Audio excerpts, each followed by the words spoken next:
जय हिंद दोस्तों।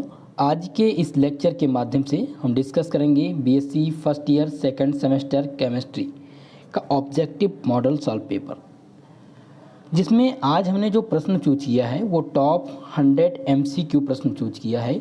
यानी कि ये जो प्रश्न आज मैं आपको सॉल्व कराने वाला हूँ ये रिपीटेड क्वेश्चन है, एग्ज़ाम में पूछे गए हैं। जैसा कि डीडीयू यूनिवर्सिटी का पेपर सबसे पहले स्टार्ट हुआ था, तो डीडीयू यूनिवर्सिटी का ऑब्जेक्टिव पैटर्न पर एग्ज़ाम कराया गया था और रिटर्न पैटर्न पर। तो ऑब्जेक्टिव क्वेश्चन पेपर मैंने सॉल्व भी करा दिया है, तो आप लोग एक बार ज़रूर देख लीजिएगा।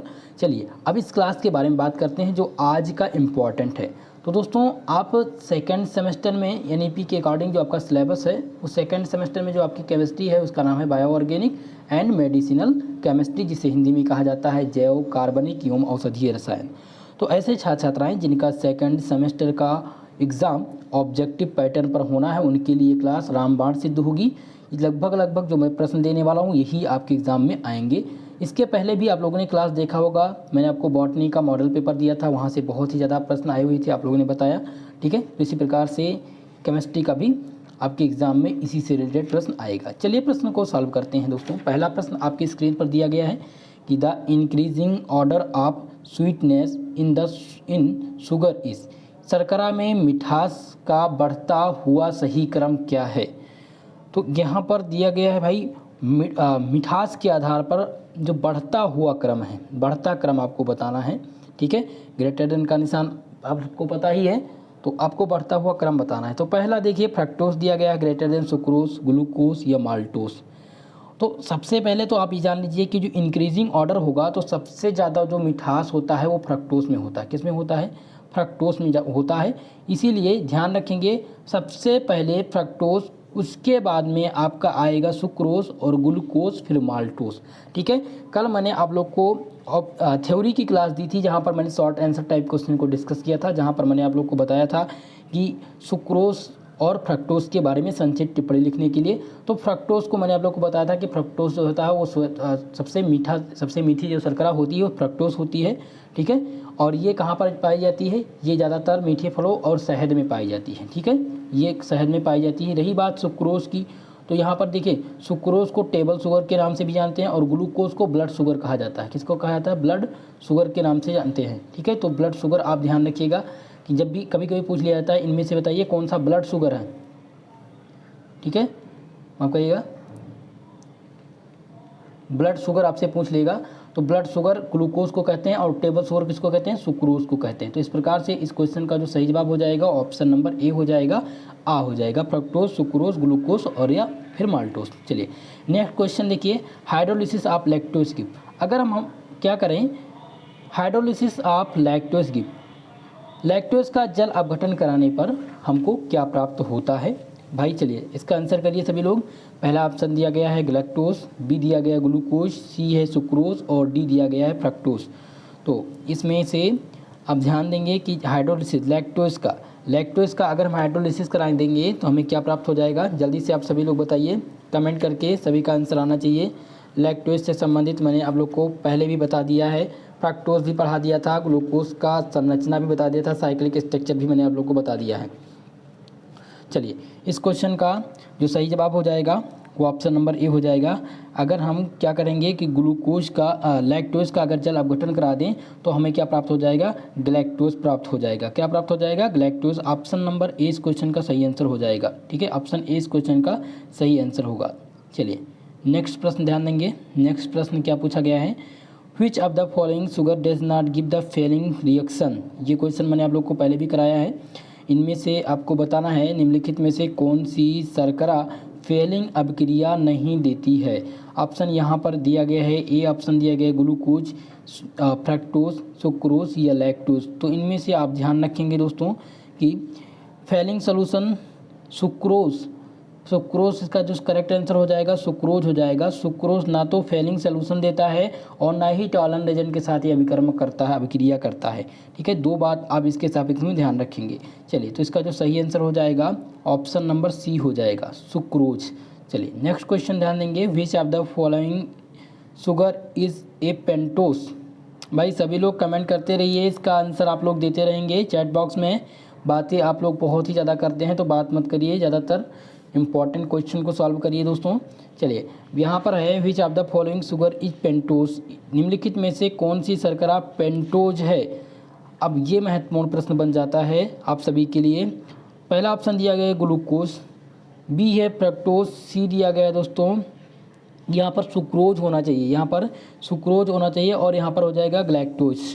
ठीक है, तो अब आपको बताना है इनमें से सही आंसर कि कौन सी जो शर्करा है वो पेंटोज है। सभी लोग कमेंट करके जल्दी से बताइए भाई इसका सही आंसर क्या हो जाएगा। तो इनमें से जो सही आंसर हो जाएगा दोस्तों वो क्या हो जाएगा, सुक्रोज हो जाएगा। सुक्रोज को क्या कहा जाता है, पेंटोज शर्करा के नाम से भी जानते हैं। ठीक है, तो ऑप्शन सी इस क्वेश्चन का सही होगा, यहाँ पर सुक्रोज होगा। चलिए नेक्स्ट क्वेश्चन ध्यान देंगे, विच कंपाउंड रेड्यूसेस टालन एजेंट, इनमें से कौन सा कंपाउंड है जो टालन क्रिया को अपचयित करती है। ऑप्शन नंबर ए दिया गया सुक्रोज, स्टार्च, ग्लूकोज या सभी। चलिए जल्दी से बताइए टालन एजेंट के साथ रेड्यूस करता है। तो ध्यान रखेंगे आप, यहाँ पर पहला ऑप्शन सुक्रोज दिया गया, तो सुक्रोज ना तो फेलिंग एजेंट के साथ अपक्रिया करता है और ना ही टालन एजेंट के साथ अपक्रिया करता है। ठीक है, फेलिंग सोल्यूशन देता नहीं और टालन एजेंट के साथ अपक्रिया नहीं करता है, स्टार्च भी नहीं करता है। तो इसका जो सही जवाब हो जाएगा वो ऑप्शन नंबर सी हो जाएगा, ग्लूकोज। ग्लूकोज जो होता है वो टालन एजेंट और फेलिंग सोल्यूशन में भाग लेता है। ऑप्शन सी इस क्वेश्चन का सही जवाब होगा। नेक्स्ट क्वेश्चन देखिए क्या पूछा गया है, यहाँ पर है कि which of the following is epimer couple, इनमें से कौन सा एपीमर कपल है। पहला है glucose and fructose, glucose and mannose. Option C दिया गया है ग्लूकोज एंड मैनोज और डी दिया गया है दोस्तों माल्टोज एंड द सुक्रोज। तो निम्नलिखित युग्म में से कौन सा युग्म एपीमर है, ग्लूकोज व फ्रक्टोज है या फ्रक्टोज व मैनोज है या सा दिया गया है ऑप्शन ग्लूकोज व मैनोज और डा दिया गया है माल्टोज व सुक्रोज। तो यहाँ पर आप ध्यान रखेंगे जब भी आपसे इपीमर कपल पूछा जाए तो इपीमर जो कपल हैं दोस्तों वो ग्लूकोज एंड मैनोज हैं। यहाँ पर सा ऑप्शन सही हो जाएगा, ऑप्शन नंबर सी इस क्वेश्चन का सही आंसर होगा। चलिए अगले प्रश्न की तरफ बढ़ते हैं। अगला प्रश्न है, how many optical isomer of the aldopentose are there, aldopentose के कितने प्रकार समावयवी हैं, यानी ऑप्टिकल आइसोमर की संख्या एल्डोपेंटोज में कितनी होती है। तो आप ध्यान रखेंगे एल्डोपेंटोज में जो समावयवी यानी कि आइसोमर ऑप्टिकल आइसोमर की संख्या होती है वो 8 होती है। कितनी होती है, 8 होती है। यहाँ पर ऑप्शन नंबर सा सही हो जाएगा, ऑप्शन सी इस क्वेश्चन का सही आंसर होगा। चलिए नेक्स्ट प्रश्न की तरफ चलते हैं। अगला प्रश्न देखिए क्या पूछा गया है, बहुत ही बढ़िया प्रश्न पूछा गया है आपसे कि the specific enzyme for the splitting of alpha glycosidic बंध इस, अल्फा ग्लाइकोसोडिक बंध को तोड़ने वाला विशिष्ट एंजाइम इनमें से कौन सा है। भाई पहला ऑप्शन दिया गया है कि माल्टोज, ऑप्शन बी है जाइमेस और ऑप्शन सी दिया गया है इमिल्सन और ऑप्शन नंबर द है दोस्तों इनुलेस। तो यहाँ पर आप ध्यान रखेंगे कि जब भी स्पेसिफिक ग्लाइकोसोडिक बंध तोड़ने वाला विशिष्ट जो एंजाइम होगा वो माल्टोज होगा। क्या होगा, माल्टोज। ऑप्शन नंबर ए यहाँ पर सही आंसर होगा। चलिए नेक्स्ट क्वेश्चन की तरफ बढ़ते हैं भाई। नेक्स्ट क्वेश्चन क्या है, बहुत ही आसान सा प्रश्न पूछा गया है और मुझे लगता है ये प्रश्न देखते ही आप लोग कर ले जाएंगे। चलिए क्या पूछा है, the change in the polar rotation of A fresh glucose solution is called, ताजे बने ग्लूकोज के विलयन के ध्रुवण घूर्णन में परिवर्तन क्या कहलाता है। क्या वह एपिमेराइजेशन कहलाता है या म्यूटा रोटेशन कहलाता है या स्पेसिफिक रोटेशन कहलाता है या नन ऑफ दीज कहलाता है। चलिए जल्दी से सभी लोग इसका आंसर बताएंगे। इस क्वेश्चन का आंसर क्या हो जाएगा दोस्तों, मैंने कल आप लोग को पढ़ाया था, कल आप लोग को म्यूटा रोटेशन के बारे में बताया था। ठीक है, तो म्यूटा रोटेशन क्या है, ये क्या करता है, ध्रुवण घूर्णन में परिवर्तन। ग्लूकोज के विलयन में जो ध्रुवण घूर्णन होता है जो उसका परिवर्तन होता है उसी को कहते हैं म्यूटा रोटेशन। क्या कहते हैं, म्यूटा रोटेशन कहते हैं। यहाँ पर परिवर्ती ध्रुवण घूर्णन हो जाएगा। ऑप्शन 22 क्वेश्चन का सही जवाब होगा।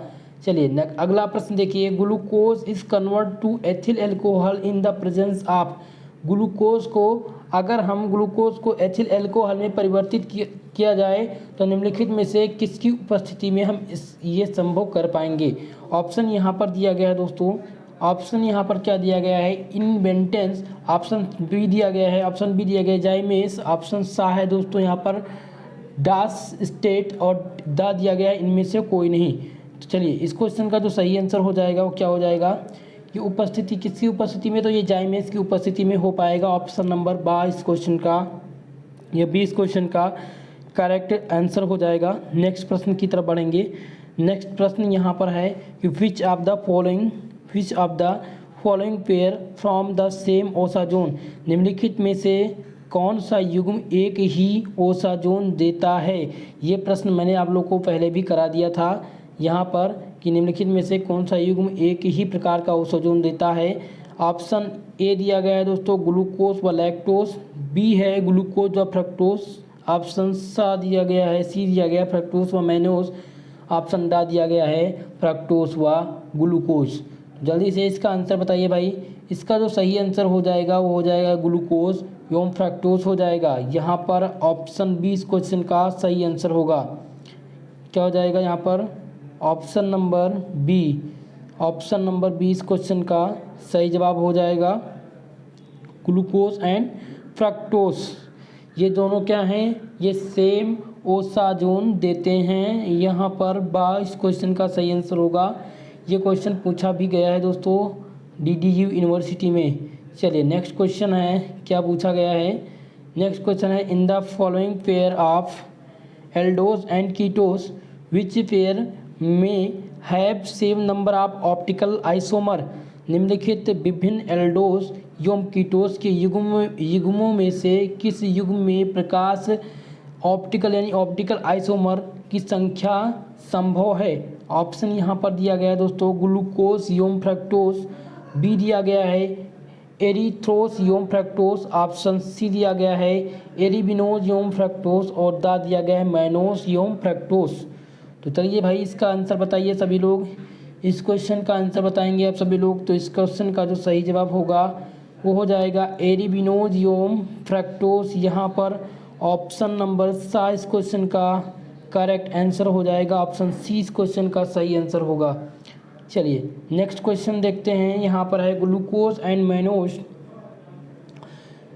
में be obtain by the Kiliani synthesis from, Kiliani संश्लेषण द्वारा निम्नलिखित में से किसमें ग्लूकोज तथा मैनोज को प्राप्त किया जा सकता है। यहाँ पर ऑप्शन ए दिया गया है डी एरिबिनोज, ऑप्शन बा दिया गया है डी जाइलोज, ऑप्शन सा है डी राइबोज और ऑप्शन यहाँ पर डी है डी लाइजोज। तो इसमें से आपको बताना था कि इनमें से निम्नलिखित में से क्लियानी संश्लेषण द्वारा निम्नलिखित में से किसको ग्लूकोज तथा मैनोज को प्राप्त किया जा सकता है दोस्तों। तो किससे प्राप्त किया जा सकता है, वो प्राप्त किया जा सकता है डी एरबिनोज से। ऑप्शन नंबर यहाँ पर आ इस क्वेश्चन का सही आंसर हो जाएगा, यानी ए इस क्वेश्चन का सही आंसर होगा।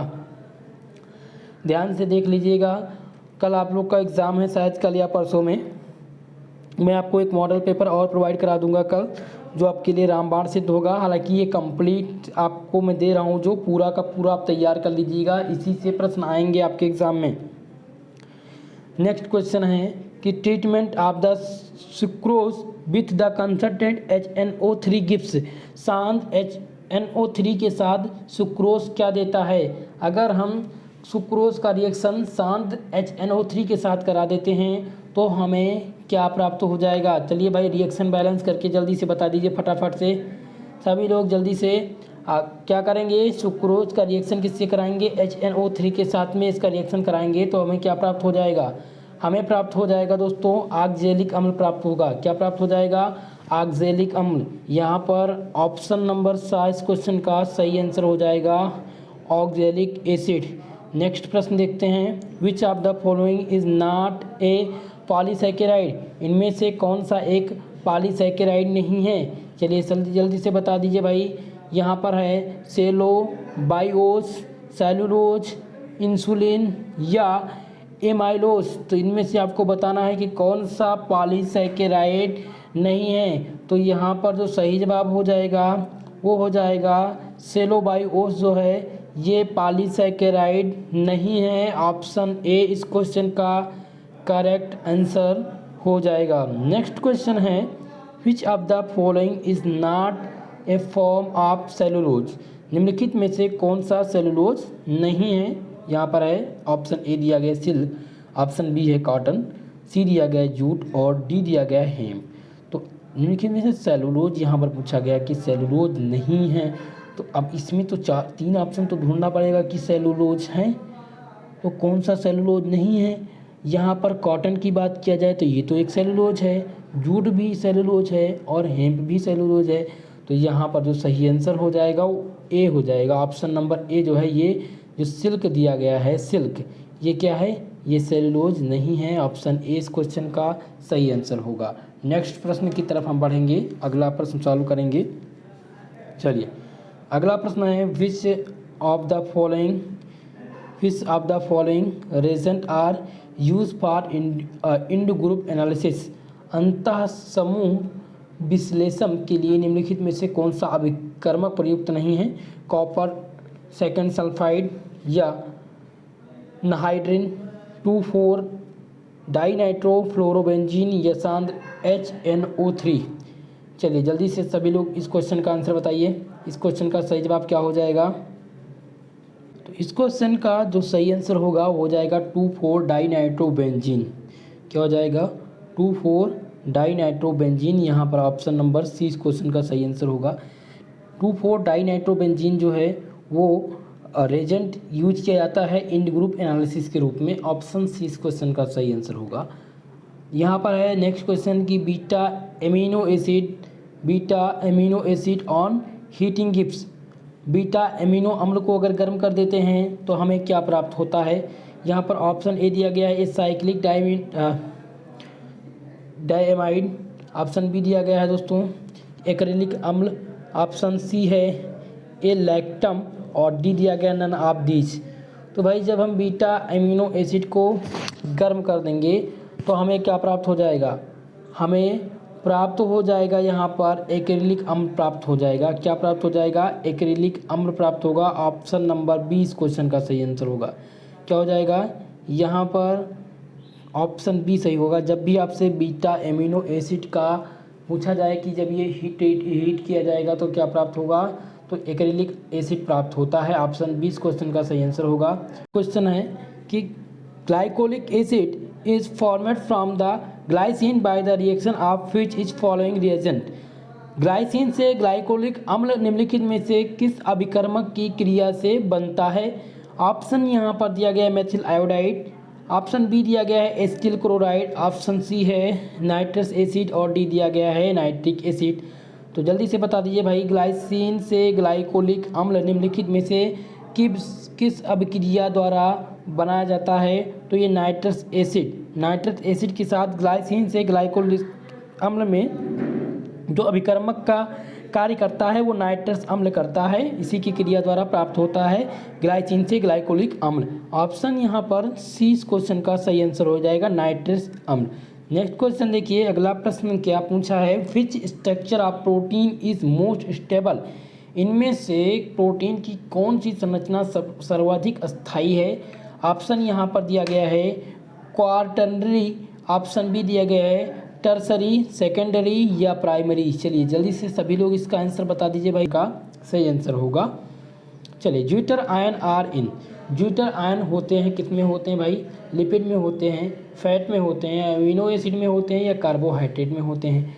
तो जो लिपिड जो ज्यूटर आयन होते हैं वो कहाँ पर होते हैं, आप ध्यान रखिएगा। ज्यूटर आयन जब भी पूछा जाए तो ये एमिनो अम्ल में होते हैं। कहाँ पर होते हैं, एमिनो अम्ल में होते हैं। ऑप्शन नंबर सा इस क्वेश्चन का सही आंसर हो जाएगा। वो लिपिड में नहीं होते हैं, ये वसा में भी नहीं होते हैं और ये कार्बोहाइड्रेट में नहीं होते हैं, ये केवल और केवल एमिनो अम्ल में होते हैं। चलिए अगले प्रश्न की तरफ, the functional group present in amino acid, amino acid में जो फंक्शनल ग्रुप प्रेजेंट होते हैं वो कौन कौन से ग्रुप हैं भाई, जल्दी से बता दीजिए। इस क्वेश्चन में मुझे लगता है सभी को इसका पता होना चाहिए आंसर। यहाँ पर दिया गया है OHCOOH, तो ये बिल्कुल नहीं होगा भाई। ऑप्शन बी दिया गया है RCOOR, ये भी ऑप्शन नहीं होगा। COCl, ये भी नहीं होगा। यहाँ पर जो फंक्शनल ग्रुप का कार्य करते हैं वो NH2COOH करते हैं। कौन करता है भाई? NH2COOH। ये क्या है? एमिनो एसिड में प्रेजेंट क्रियात्मक समूह होते हैं, उपस्थित क्रियात्मक समूह होते हैं। चलिए तो यहाँ पर देखते हैं अगला प्रश्न। तो इसका जो सही जवाब हो जाएगा वो ऑप्शन नंबर डी हो जाएगा, ऑप्शन नंबर द।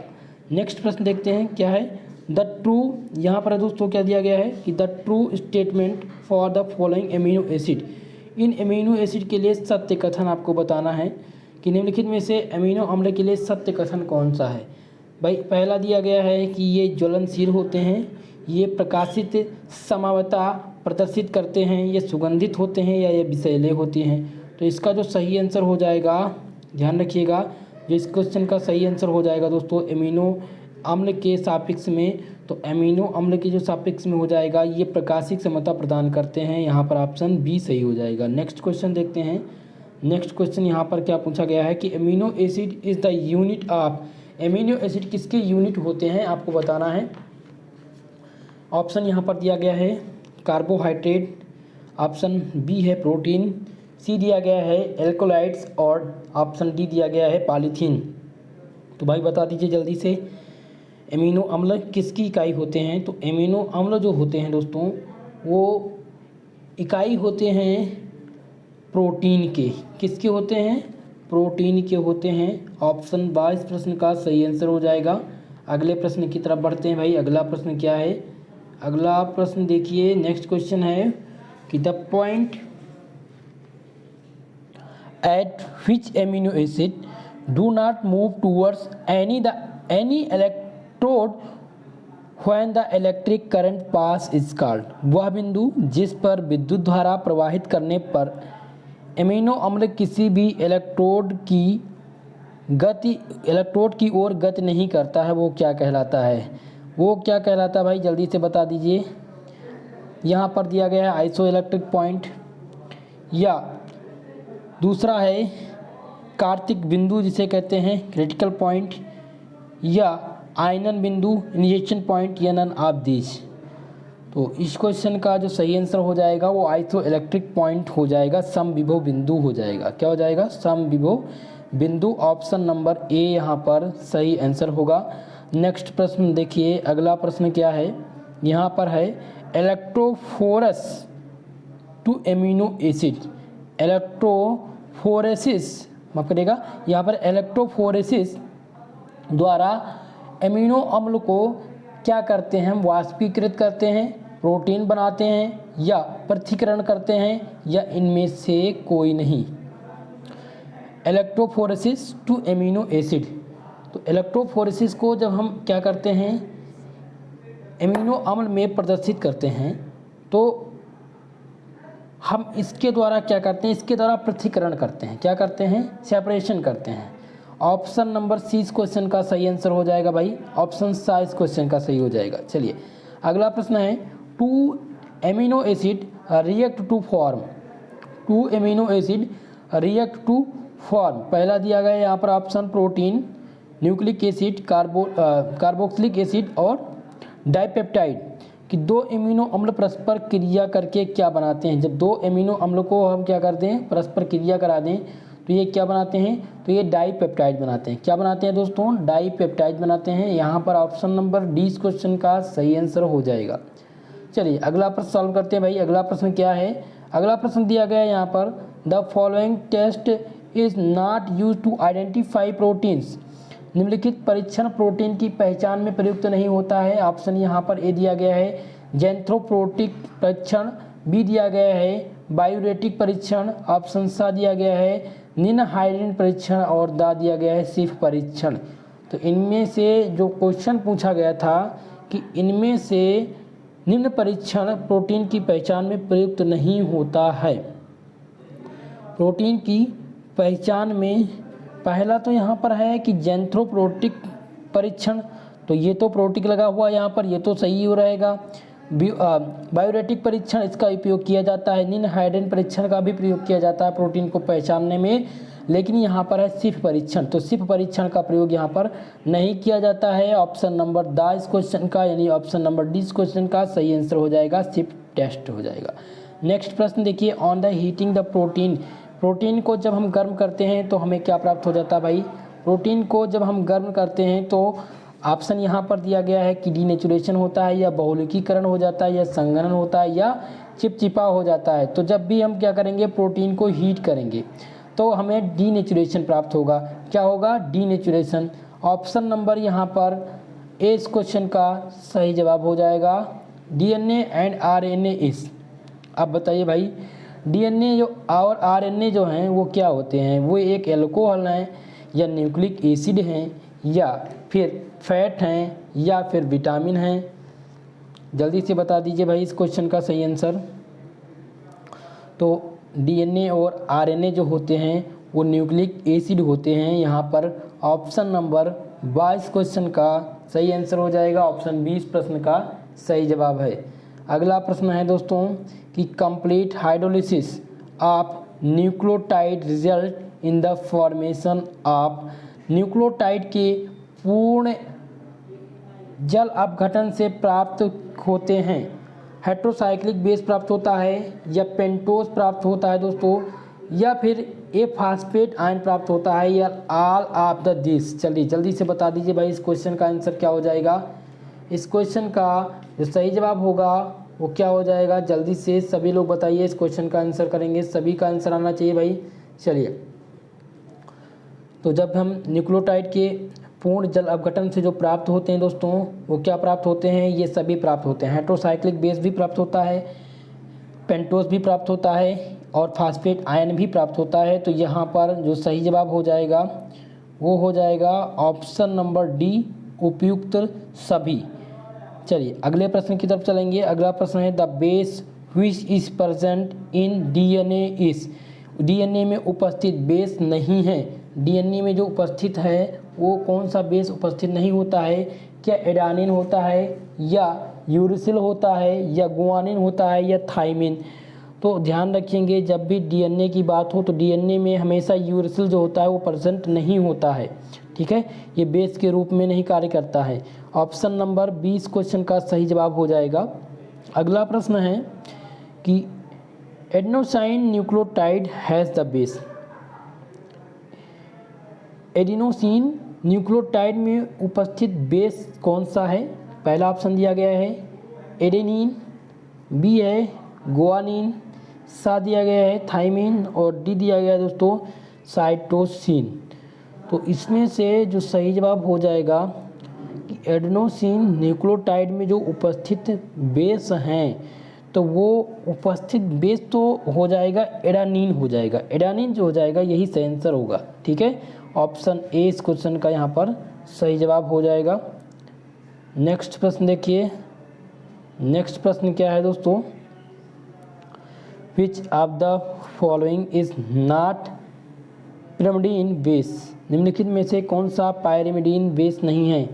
इनमें से कौन सा पायरिमिडीन बेस नहीं है? यूरिसिल, थाइमिन, साइटोसिन या गुआनिन?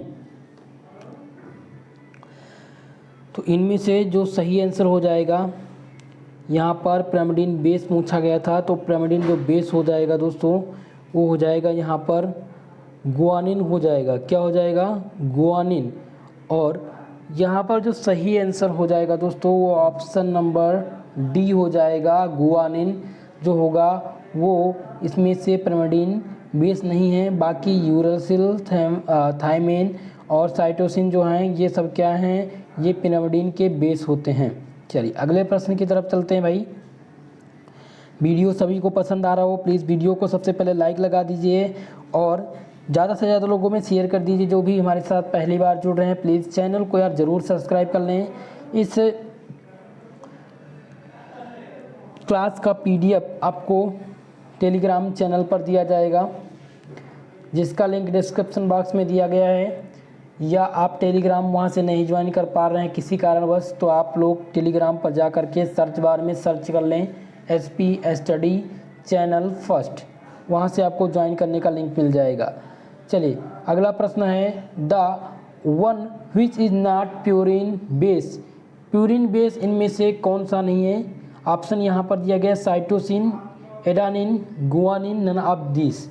तो भाई याद रखिए कि जो प्यूरिन बेस है वो साइटोसिन जो होता है वो प्यूरिन बेस नहीं होता है। यहाँ पर ऑप्शन ए सही हो जाएगा। साइटोसिन एक पिरिमिडीन बेस का युग्म किसके साथ बनता है भाई? ऑप्शन ए दिया गया है गुआनिन, बी दिया गया है थाइमिन और सा दिया गया एडानिन, डी दिया गया इनमें से कोई नहीं। तो इसका जो सही जवाब हो जाएगा वो हो जाएगा ऑप्शन नंबर ए गुआनिन जो होगा वो साइटोसिन जो होता है वो क्या होता है? एक पिरिमिडीन बेस है।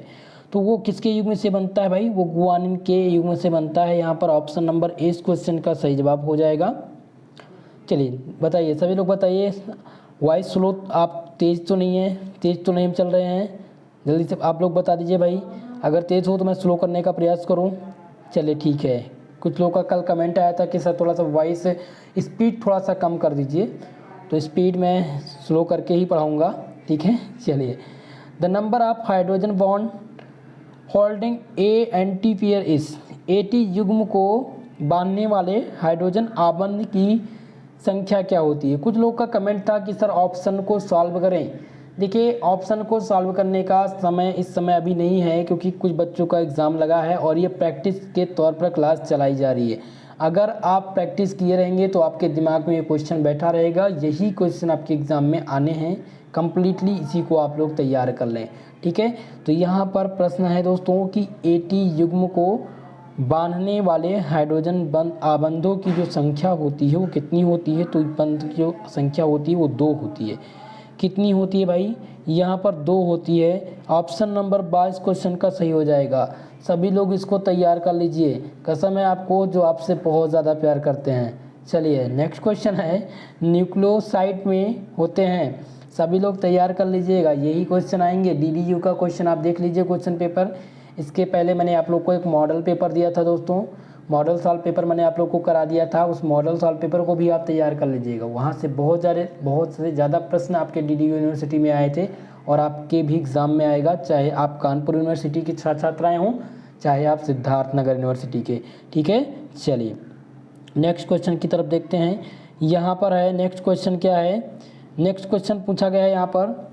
चलिए नेक्स्ट क्वेश्चन है कि न्यूक्लियोसाइड कंटेन, न्यूक्लियोसाइड में क्या होते हैं? बेस शर्करा होती है, शुगर प्लस फास्फेट होता है, या यहाँ पर बेस प्लस फास्फेट होता है, या नॉन अपदीज होता है? तो चलिए जल्दी से बता दीजिए भाई कि न्यूक्लियोसाइड जो है वो क्या कंटेन करता है। तो न्यूक्लियोसाइड ध्यान रखेंगे, न्यूक्लियोसाइड के सफिक्स में हमेशा याद रखेंगे कि ये बेस प्लस शुगर कंटेन करता है, बेस प्लस शुगर कंटेन करता है भाई। इसका जो सही आंसर हो जाएगा, इस क्वेश्चन का जो करेक्ट आंसर होगा यहाँ पर वो हो जाएगा option number A, nucleoside contain base plus sugar are found in DNA। इनमें से कौन सी प्यूरिन है जो DNA में पाई जाती है भाई? DNA में कौन सी प्यूरिन पाई जाती है? ऑप्शन यहाँ पर दिया गया गुआनिन एंड एडानिन। ये क्या है? एक प्रकार की प्यूरिन है दोस्तों। और दूसरा है एडानिन और साइटोसिन, यूरसिल एंड गुआनिन, डी दिया गया नन ऑफ दीज। तो इस क्वेश्चन में पहला देखिए यहाँ पर है सी ऑप्शन, पहले मैं चेक करता हूँ यूरसिल। तो यूरसिल जो होता है वो DNA में नहीं पाया जाता, अभी मैंने आप लोग को इसके पहले भी सॉल्व करा दिया था। और गुआनिन की बात यहाँ पर की थी मैंने, ठीक है। तो ये दोनों इनका कम्बिनेशन तो होगा नहीं। अगला है एडानिन और साइटोसिन, इनका भी कम्बिनेशन यहाँ पर नहीं होगा, ये नहीं पाए जाएंगे DNA में। यहाँ पर DNA में जो पाया जाएगा वो गुआनिन और एडानिन पाया जाएगा। क्या पाया जाएगा भाई? गुआनिन एंड एडानिन पाया जाएगा। ऑप्शन आ इस प्रश्न का सही आंसर होगा। चलिए सभी लोग भाई शेयर कर दीजिए वीडियो को ज़्यादा से ज़्यादा लोगों में। आप सभी के पास जितने भी ग्रुप हैं सब में ये क्लास शेयर कर दीजिए। जो भी हमारे साथ पहली बार जुड़ रहे हैं चैनल को सब्सक्राइब कर लेंगे। क्लास की टाइमिंग रखी गई है 8 बजे, रोज़ रात 8 बजे अब आपकी क्लास चलेगी, नियमित चलेगी केमिस्ट्री की क्लास, ठीक है। तो रात 8 बजे आप लोग सभी लाइव आएंगे, क्लास के समय पर लाइव आ जाया करिए भाई। चलिए, where is DNA mostly found, यानी DNA में अधिकांशतः मिलते हैं। DNA में अधिकांश हमें क्या मिलते हैं दोस्तों? यहाँ पर दिया गया है कि साइटोकांडिया, यौम न्यूक्लियस, या ऑप्शन बी दिया गया न्यूक्लियस या माइटोकांडिया या प्रोटोप्लाज्म, यानी कि जीव द्रव्य कला, ठीक है। चलिए अब बता दीजिए कि DNA में सबसे ज़्यादा मात्रा किसकी होती है? तो DNA में जो सबसे ज़्यादा मात्रा में पाए जाते हैं वो साइटोकार्डियम केंद्रक पाए जाते हैं। साइटोकार्डिया और उत्केंद्रक पाए जाते हैं। यहाँ पर जो सही जवाब हो जाएगा ऑप्शन नंबर ए हो जाएगा। चलिए अगला प्रश्न ध्यान देते हैं। The mRNA code for alanine is. mRNA का कोड पूछा गया भाई, ये पूछा जा सकता है, बहुत ही महत्वपूर्ण प्रश्न है ये। मैंने आप लोगों को सॉल्व भी नहीं कराया है इस टाइप के क्वेश्चन, ठीक है। तो यहाँ पर है mRNA कोड फॉर एलेनिन, यहाँ पर है एलेनिन। तो एलेनिन के लिए mRNA का कोड क्या होगा? तो mRNA का जो कोड होगा दोस्तों हो जाएगा CUG, GAG और CCG। इस प्रकार से यहाँ पर ऑप्शन नंबर ए सही होगा। ध्यान से इस क्वेश्चन को स्क्रीनशॉट ले लीजिए और तैयार कर लीजिएगा। हो सकता है ये प्रश्न आपके एग्ज़ाम में इस बार पूछ ही लिया जाए, ठीक है। तो इस क्वेश्चन को नोट कर लीजिएगा भाई। चलिए अगले प्रश्न की तरफ चलते हैं। अगला प्रश्न है यहाँ पर दिया गया है दोस्तों कि the coded genetic code information of DNA is the transcripted into the mRNA। DNA कोडित, यहाँ पर है दोस्तों कि DNA के कोडित अनुवांशिक सूचना mRNA में निम्नलिखित में से किसमें होती है? कि ये ट्रांसक्रिप्शन में होती है या ट्रांसलेशन में होती है या ट्रांसडक्शन में होती है या ट्रांसफ्यूशन में होती है भाई। तो ये क्वेश्चन भी बहुत महत्वपूर्ण है एग्ज़ाम की दृष्टि से। यहाँ पर पूछा गया था कि जेनेटिक कोड का इंफॉर्मेशन यानी कि DNA में जो कोडित अनुवांशिक mRNA में जो अनुलिखित होती है वो किसमें होती है, किसके द्वारा होती है? तो इसका जो सही आंसर हो जाएगा वो हो जाएगा ट्रांसक्रिप्शन। क्या हो जाएगा दोस्तों? ट्रांसक्रिप्शन हो जाएगा। ऑप्शन नंबर ए इस प्रश्न का सही आंसर हो जाएगा। ऑप्शन ए इस प्रश्न का सही जवाब होगा ट्रांसक्रिप्शन। नेक्स्ट प्रश्न देखिए, who discover the genetic code. बहुत ही आसान सा प्रश्न पूछा गया है जेनेटिक कोड के सपिक्स में कि जेनेटिक कोड की खोज किसने की थी, अनुवांशिकी कोड की खोज किसने की थी? पहला ऑप्शन दिया गया W नारनबर्ग एंड मथाई ने, या बी दिया गया है कार्ल मार्क्स एवं चार्ल्स विलियम ने, या ऑप्शन सी दिया गया है कानबर्ग एवं विलियम ने, या नन ऑफ दीज। तो भाई याद रखिएगा कि जेनेटिक कोड का जो डिस्कवर किया गया था वो किसके द्वारा किया गया था? वो किया गया था यहाँ पर किसके द्वारा जेनेटिक कोड की खोज की गई थी? तो जेनेटिक कोड की जो खोज की गई थी वो की गई थी W नारनबर्ग और मिथाई द्वारा। ऑप्शन नंबर ए इस प्रश्न का सही जवाब हो जाएगा। नेक्स्ट क्वेश्चन की तरफ बढ़ेंगे। मोनोमर ऑफ DNA पूछा गया है कि मोनोमर ऑफ DNA बताना है। ऑप्शन DNA का एकालक क्या है? ऑप्शन एमिनो एसिड दिया गया है दोस्तों, एमिनो एसिड होता है, या फिर मोनोसैकेराइड है, या फिर वाइनिल क्लोराइड या न्यूक्लियोटाइड। तो चलिए इस क्वेश्चन का आंसर दे देते हैं आप सभी को। इस क्वेश्चन का जो सही जवाब हो जाएगा वो हो जाएगा न्यूक्लियोटाइड। क्या हो जाएगा? न्यूक्लियोटाइड जो इसका सही जवाब हो जाएगा, ठीक है। DNA का जो मोनोमर है वो न्यूक्लियोटाइड है। ऑप्शन डी इस क्वेश्चन का सही आंसर होगा।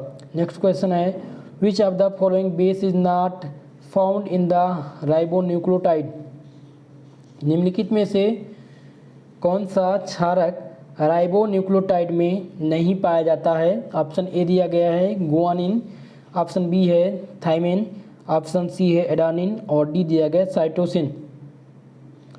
तो याद रखिएगा कि राइबोन्यूक्लियोटाइड में जो नहीं पाया जाता है वो यहाँ पर थाइमिन नहीं पाया जाता है। क्या नहीं पाया जाता है? थाइमिन। ऑप्शन नंबर 20 क्वेश्चन का सही आंसर होगा। अगला है RNA हेल्प इन। RNA सहायता करता है भाई, किसमें सहायता करता है? प्रोटीन के डोकोडीकरण में या डिकोडीकरण में, या ऑप्शन नंबर बा यहाँ पर है प्रोटीन के जैव संश्लेषण में, या अनुवांशिकी संबंध के परिवर्तन में, इनमें से कोई नहीं। तो चलिए सभी लोग बता दीजिए भाई कि RNA का जो सहायता वो किस सफिक्स में करता है? तो RNA जो सहायता करता है दोस्तों वो प्रोटीन के जैव संश्लेषण की क्रिया में करता है। यहाँ पर ऑप्शन नंबर 22 क्वेश्चन का या 20 क्वेश्चन का सही आंसर होगा। एस्पिरिन अमाशय में जल अपघटित होकर के क्या देता है? सैलिसिलिक अम्ल देता है दोस्तों। क्या देता है? सैलिसिलिक अम्ल। यहाँ पर ऑप्शन ए इस क्वेश्चन का सही आंसर होगा। नेक्स्ट क्वेश्चन है, अगला प्रश्न है कि एनालिसिस यानी जिसे हिंदी में कहते हैं प्रशांतक। क्या कहते हैं? प्रशांतक क्या होता है? ये इंक्रीज करता है बॉडी की इम्यूनिटी को, या ये एनर्जी देता है बॉडी को, या फिर ये बॉडी की टेम्परेचर को रिड्यूस करता है, या इमोशनल डिप्रेशन को ये रिड्यूस करता है। जो प्रशांतक होता है दोस्तों वो भावनात्मक अवनमन को कम कर देता है। ऑप्शन यहाँ पर सा सही हो जाएगा, ऑप्शन नंबर डी इस क्वेश्चन का करेक्ट आंसर होगा। चलिए अगला प्रश्न देखिए, most commonly use the analysis और डेरिवेटिव ऑफ, सामान्यतः प्रयोग होने वाले जो प्रशांतक हैं वो निम्न में से किसके व्युत्पन्न होते हैं, किसके व्युत्पन्न होते हैं। यहाँ पर ऑप्शन नंबर ए दिया गया है जाइनिनाल या बीर, यहाँ पर दिया गया है बीर ब्यूटेरिक अम्ल या सल्फिनामाइड या फिनाल।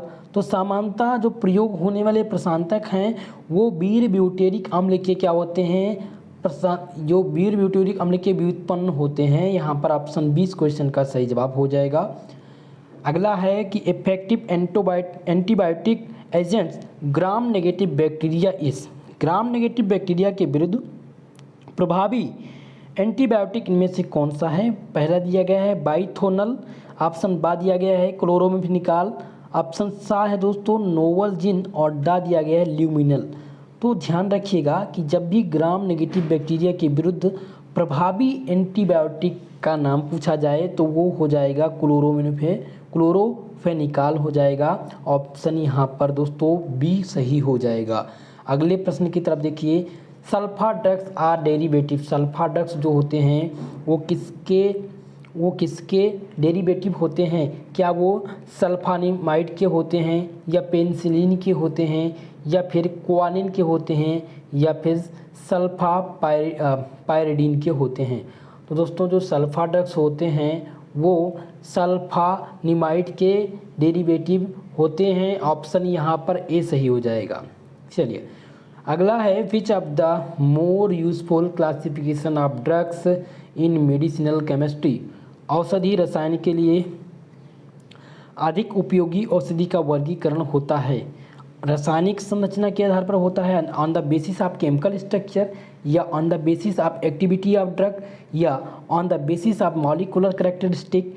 तो यहाँ पर आप ध्यान रखेंगे कि जब भी औषधि रसायन के अधिक उपयोगी औषधियों का वर्गीकरण होगा वो होगा कहाँ पर, आणविक लक्षण के आधार पर, on the basis of molecular characteristic.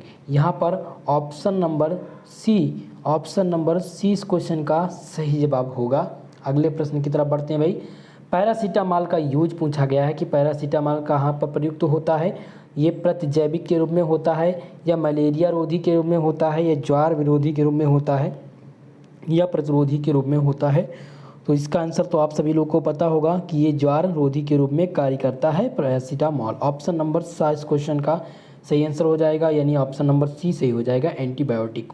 चलिए नेक्स्ट क्वेश्चन ध्यान देते हैं। यहाँ पर है 2,5 बेंजोइक अम्ल एस्पिरिन कार्य करता है। तो 2,5 बेंजोइक अम्ल जो होता है वो कार्य करता है किसके रूप में भाई, किसके रूप में कार्य करता है। वो प्रशांतक के रूप में कार्य करता है या फिर ज्वारनाशी के रूप में कार्य करता है या प्रतिरोधी के रूप में कार्य करता है या फिर प्रतिजैविक के रूप में कार्य करता है। तो 2,5 बेंजोइक जो अम्ल होता है वो ज्वारनाशी के रूप में कार्य करता है। यहाँ पर ऑप्शन 20 क्वेश्चन का सही आंसर होगा। चलिए अगला प्रश्न है कि एस्पिरिन इनमें से क्या है भाई। एस्पिरिन पूछा गया है, ऑप्शन ए दिया गया है कि एसिटिल सैलिसिलिक अम्ल होता है एस्पिरिन, या मेथिल बेंजोइक अम्ल होता है, या फिर एसिटिल ऑक्सैलिक अम्ल होता है, या फिर एथॉक्सी बेंजोइक अम्ल होता है। तो ध्यान रखिएगा जो एस्पिरिन होता है वो होता है एसिटिल सैलिसिलिक अम्ल होता है, एसिटिल सैलिसिलिक अम्ल होता है। यहाँ पर ऑप्शन ए इस क्वेश्चन का सही आंसर हो जाएगा। मोस्ट इंपॉर्टेंट प्रश्न है the structure of paracetamol. Paracetamol का स्ट्रक्चर आप सभी लोग पहचान कर जल्दी से बता दीजिए कि इनमें से कौन सा पैरासीटामॉल का स्ट्रक्चर है। ठीक है, तो यहाँ पर देखिए ऑप्शन ए को चेक करते हैं। यहाँ पर दिया गया CONH2CH2, तो ये होगा नहीं। ऑप्शन बी दिया गया है, यहाँ पर NH और CH3 लगा हुआ है, यहाँ पर भी नहीं होगा। ठीक है, यहाँ पर जब आपको ऑप्शन में दिख जाए जो इसका जो सही जवाब हो जाएगा वो ऑप्शन सी हो जाएगा, और इसी को आप समझ लेते हैं। यहाँ पर ऑप्शन सी, यहाँ पर दिया गया OH, ठीक है, और यहाँ पर NHCOCH3 जॉइंट है। ठीक है, तो जिसका सही आंसर हो जाएगा ऑप्शन सी हो जाएगा। दोस्तों यही क्या है, ऑप्शन सा जो है ये पैरासीटामॉल का स्ट्रक्चर है। ऑप्शन सा इस क्वेश्चन का सही आंसर होगा। नेक्स्ट प्रश्न है in which antibiotic nitro group is attached in the aromatic nuclei. वह प्रतिजैविक जिसके एरोमेटिक नाभिक में नाइट्रो समूह संरचना सूत्र से जुड़ा होता है। यहाँ पर दिया गया है दोस्तों, आ दिया गया पेनिसिलिन, बा है स्ट्रेप्टोमाइसिन, सा दिया गया है टेट्रासाइक्लिन, या दा दिया गया है क्लोरोफेनिकाल। तो इसका जो सही आंसर हो जाएगा वो क्लोरोफेनिकाल हो जाएगा। क्या हो जाएगा भाई? इसका जो सही जवाब हो जाएगा वो क्लोरोफेनिकाल हो जाएगा। ऑप्शन द इस क्वेश्चन का सही जवाब हो जाएगा। चलिए अगला प्रश्न है कि इक्वेनिल क्या है? इक्वेनिल क्या होता है? तो ऑप्शन ए दिया गया है कृत्रिम मधुरक होता है, प्रशांतक औषधि होता है, या फिर दिया गया है कि प्रतिहिस्टामिन औषधि होती है, या प्रजनन क्षमता औषधि होती है। तो ये जो होता है वो प्रशांतक औषधि होता है दोस्तों। इक्वेनिल जो होता है वो प्रशांतक औषधि होता है। यहाँ पर ऑप्शन 22 क्वेश्चन का सही आंसर हो जाएगा। अगला प्रश्न यहाँ पर देखिए क्या पूछा गया है कि निम्नलिखित में से कौन सा संघनन बहुलक का उदाहरण है? ऑप्शन आ दिया गया है पॉलीथीन, ऑप्शन बा दिया गया है पीबीसी, ऑरिकान, या टेरिलीन। तो दोस्तों ध्यान रखेंगे कि संघनन बहुलक का जो इनमें से उदाहरण पूछा गया है, तो टेरिलीन जो है एक प्रकार का संघनन बहुलक है। ऑप्शन नंबर द यहाँ पर सही हो जाएगा। नेक्स्ट क्वेश्चन ध्यान देंगे। नेक्स्ट क्वेश्चन क्या पूछा गया है? Which of the following can be use as the monomer. इनमें से निम्नलिखित में से कौन सा बहुलकीकरण की क्रिया में प्रयोग किया जाता है? निम्नलिखित में से क्या पूछा गया? Which of the following can be use as monomer के रूप में कौन सा इसमें से प्रयोग किया जाता है? यहाँ पर CH3 CH2 Cl दिया गया है, ऑप्शन बी दिया गया CH3 CH2 OH, option C6H6 यहाँ पर बेंजीन है, और दा दिया गया ऑप्शन C3H6। दोस्तों जो बहुलकीकरण की क्रिया में मोनोमर के रूप में प्रयोग किया जाता है वो प्रयोग किया जाता है C3H6। ऑप्शन नंबर डी इस क्वेश्चन का सही जवाब होगा। अगला प्रश्न है which is use to the sealing of the joints of jet aircraft. Jet aircraft के जोड़ों को बंद करने में प्रयुक्त होता है सिलिकॉन ग्रीस का, सिलिकॉन तरल का, या सिलिकॉन रबर, या सिलिकॉन रेजिन। चलिए इस क्वेश्चन का आंसर बता दीजिए आप सभी लोग। तो इस जेट एयरक्राफ्ट के जोड़ों को बंद करने के लिए किसका प्रयोग करते हैं? सिलिकॉन रबर का प्रयोग करते हैं। किसका करते हैं भाई? सिलिकॉन रबर का करते हैं। यहाँ पर ऑप्शन नंबर सा इस क्वेश्चन का सही जवाब होगा। अगला प्रश्न है silicon are inert to. Silicon किसके प्रति निष्क्रिय होते हैं? दुर्बल अम्ल के, दुर्बल क्षार के, या लवण विलयन के, या उपयुक्त सभी के। तो जो सिलिकॉन किसके प्रति निष्क्रिय होते हैं? तो ये वीक एसिड के भी होते हैं, वीक बेस के भी होते हैं, और साल्ट सॉल्यूशन के भी होते हैं। तो इसमें सही आंसर हो जाएगा ऑप्शन नंबर डी। ठीक है, चलिए नेक्स्ट क्वेश्चन देखिए, ध्यान करिए सभी लोग, ध्यान से इस प्रश्न को कंप्लीट कर लीजिएगा। जो भी मैं आप लोग को बताते चल रहा हूँ एक बार इसका रिवीजन करके ही जाइएगा एग्जाम में। ठीक है, चलिए compound use is the lubricant of hall burning work at the high temperature and high speed is. उच्च ताप तथा उच्च गति पर कार्य बाल बेरिंग के स्नेहक के रूप में कार्य करता है। भाई ये क्वेश्चन बहुत ही महत्वपूर्ण है कि उच्च ताप तथा उच्च गति पर कार्यरत बाल बेरिंग में जो स्नेहक का कार्य करता है वो कौन करता है? भाई यहाँ पर दिया गया सिलिकॉन तरल करता है, या सिलिकॉन रबर करता है, या सिलिकॉन रेजिन, या सिलिकॉन ग्रीस करती है। जल्दी से सभी लोग इसका आंसर बता दीजिए फटाफट से।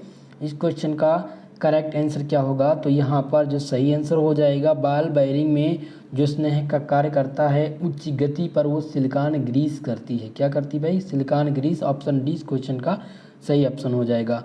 दोस्तों वीडियो पसंद आ रही हो प्लीज़ वीडियो को लाइक कर दीजिए।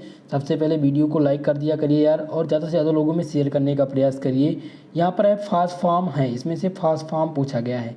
फास्फॉर्म इनमें से कौन सा होता है? तो यहाँ पर जो फास्फॉर्म हो जाएगा वो N3P3NH3 का होल थ्राइस हो जाएगा। यहाँ पर ऑप्शन द सही हो जाएगा। क्या सही हो जाएगा भाई? ऑप्शन नंबर द इस क्वेश्चन का सही आंसर होगा। अगला प्रश्न है the base unit of the polyphosphonic nitrilic chloride is.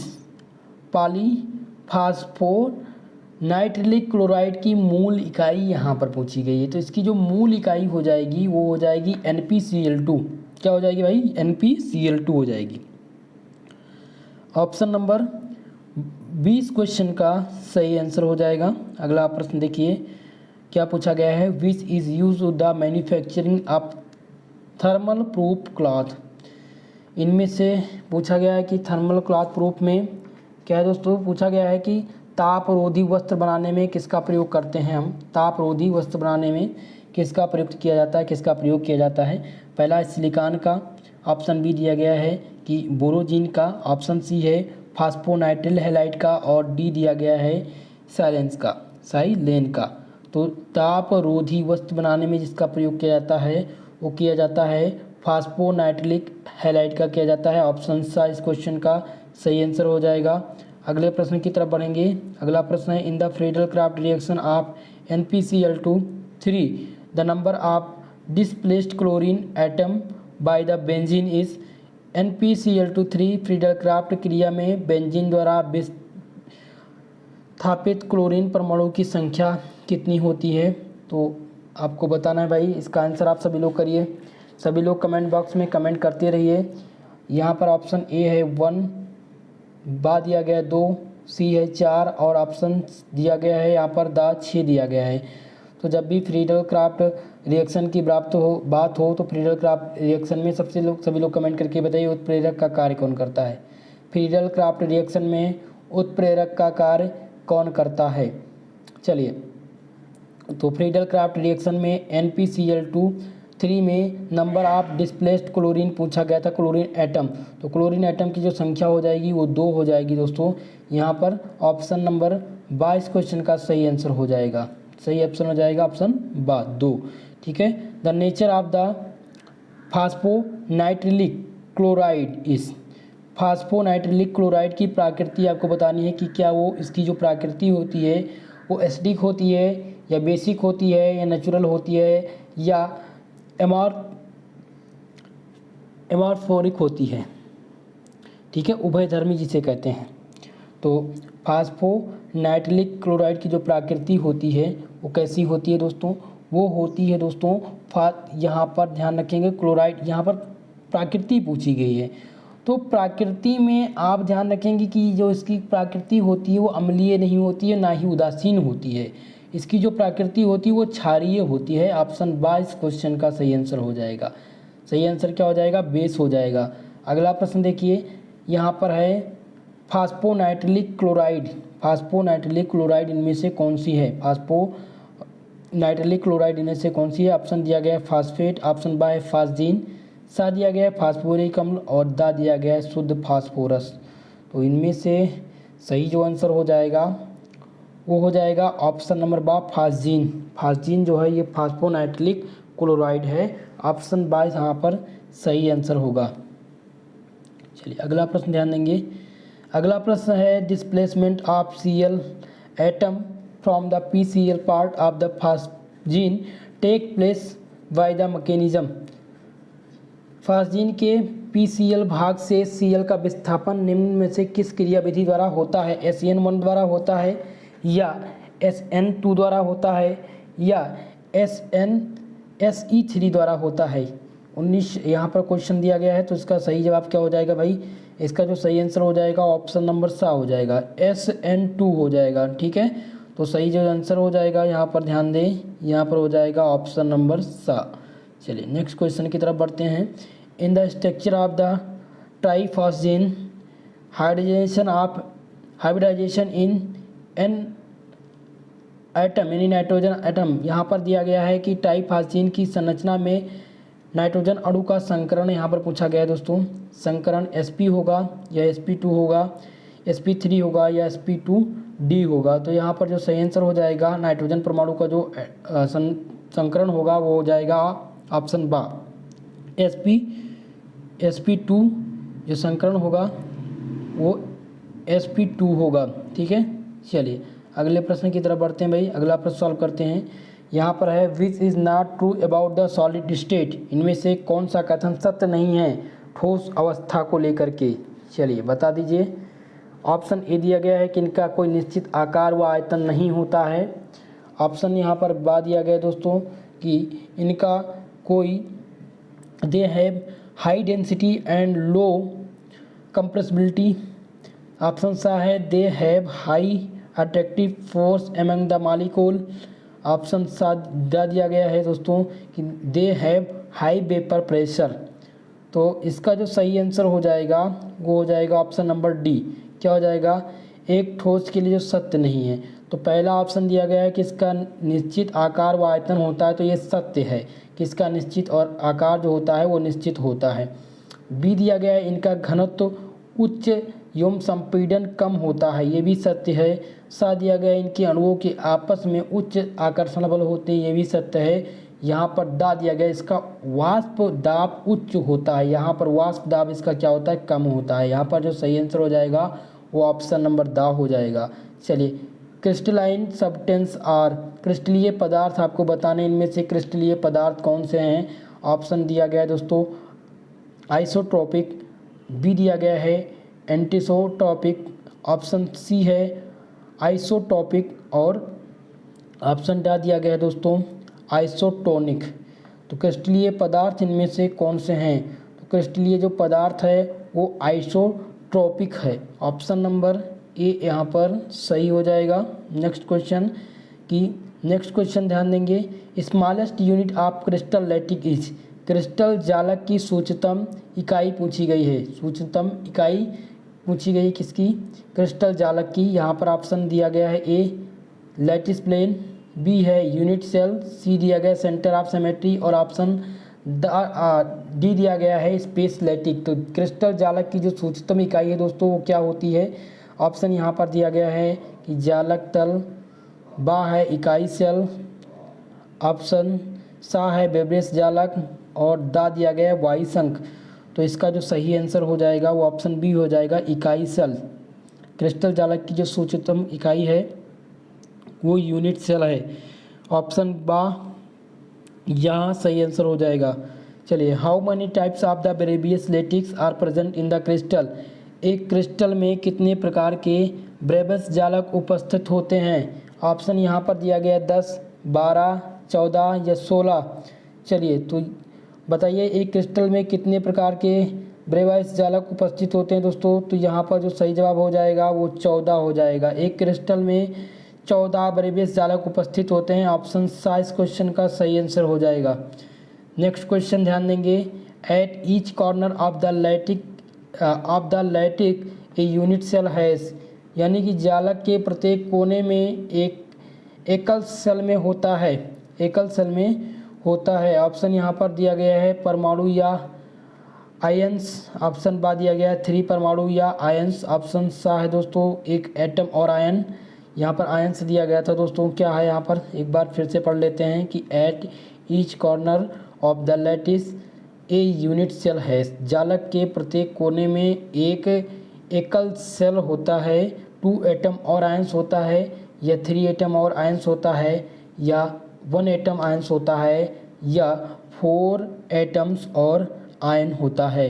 तो इस क्वेश्चन का जो सही आंसर हो जाएगा वो हो जाएगा 1 एटम और आयन, यानी कि जालक के प्रत्येक कोने में एक एकल सेल में जो होते हैं वो एक परमाणु और आयंस होते हैं। ऑप्शन सा इस क्वेश्चन का सही जवाब हो जाएगा।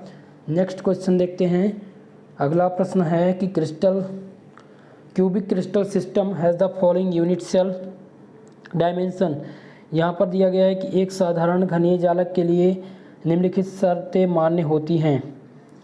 तो यहाँ पर जो शर्त मान्य होती है वो होती है A = B = C, alpha = beta = gamma = 90 degree. यहाँ पर ऑप्शन ए सही हो जाएगा डायरेक्ट, इसका आंसर ध्यान रखेंगे ऑप्शन ए इस क्वेश्चन का सही जवाब हो जाएगा। चलिए अगले प्रश्न की तरफ बढ़ेंगे भाई। अगला प्रश्न क्या है, अगला प्रश्न है on N2+ surrounded by the Cl- ion in sodium chloride crystal, sodium chloride crystal में एक Na+ और Cl- आयनों से घिराव रहता है। किससे घिरा होता है, 1 से घिरा होता है या 2 से या 3 से या फिर 6 से। तो जो इसका सही आंसर हो जाएगा वो हो जाएगा 6। क्या हो जाएगा करेक्ट आंसर, ऑप्शन 6 हो जाएगा। चलिए अगला प्रश्न देखिए, in a unit cell of the face centred cubic number of the constituent particle are फलक केंद्रित एकल सेल में प्रति एकांक सेल अवयवी जो कण होते हैं वो होते हैं 2 होते हैं, 1 होते हैं, 4 होते हैं या 6 होते हैं। तो फलक केंद्रित एकल सेल में जो प्रति एकांक सेल अवयवी कण होते हैं वो क्या होते हैं? 4 होते हैं। कितने होते हैं भाई? 4 होते हैं। यहाँ पर ऑप्शन नंबर 7 क्वेश्चन का सही आंसर हो जाएगा। अगले प्रश्न की तरफ बढ़ते हैं। अगला प्रश्न यहाँ पर है, in cubic crystal total symmetry element are. घनाकार क्रिस्टल में कुल सममित तत्व होते हैं। ऑप्शन ए दिया गया है यहाँ पर 9, बी है 13, ऑप्शन सा है 1 और ऑप्शन दा दिया गया 23। The most unsymmetric crystal system has. तो ऑप्शन यहाँ पर है दोस्तों क्यूबिक या हेक्सागोनल या दिया गया है कि त्रंछात या समचतुर्भुजी। तो ये क्वेश्चन थोड़ा सा टिपिकल हो जाता है आप सभी के लिए कि अनसिमेट्रिक क्रिस्टल सिस्टम इस। तो भैया अनसिमेट्रिक क्रिस्टल की अगर यहाँ पर बात हो, जब भी अनसिमेट्रिक क्रिस्टल की बात हो तो यहाँ पर आप ध्यान रखेंगे, क्या ध्यान रखेंगे कि ट्राई क्लिनिक होती है, ट्राई क्लिनिक जिसे ताज कहा जाता है, ताज कहा जाता है। ठीक है, यही इसका सही जवाब हो जाएगा। ठीक है, सबसे अधिक असममित क्रिस्टल समुदाय जो होता है वो ताज होता है। माफ करिएगा, ऑप्शन सा इस प्रश्न का सही आंसर होगा।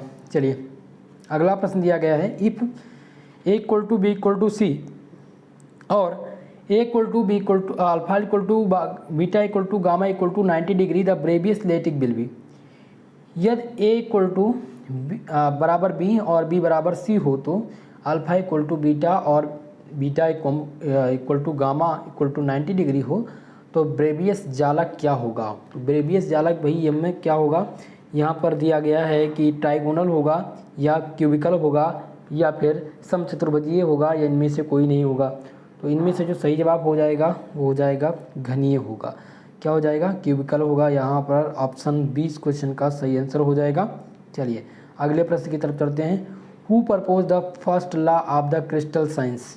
यहाँ पर प्रश्न पूछ लिया गया है कि क्रिस्टल विज्ञान के लिए प्रथम नियम किसने प्रतिपादित किया था? ऑप्शन यहाँ पर दिया गया है कि हॉबी ने या फिर वाइस ने या फिर स्टेनो ने या फिर ब्रैग ने।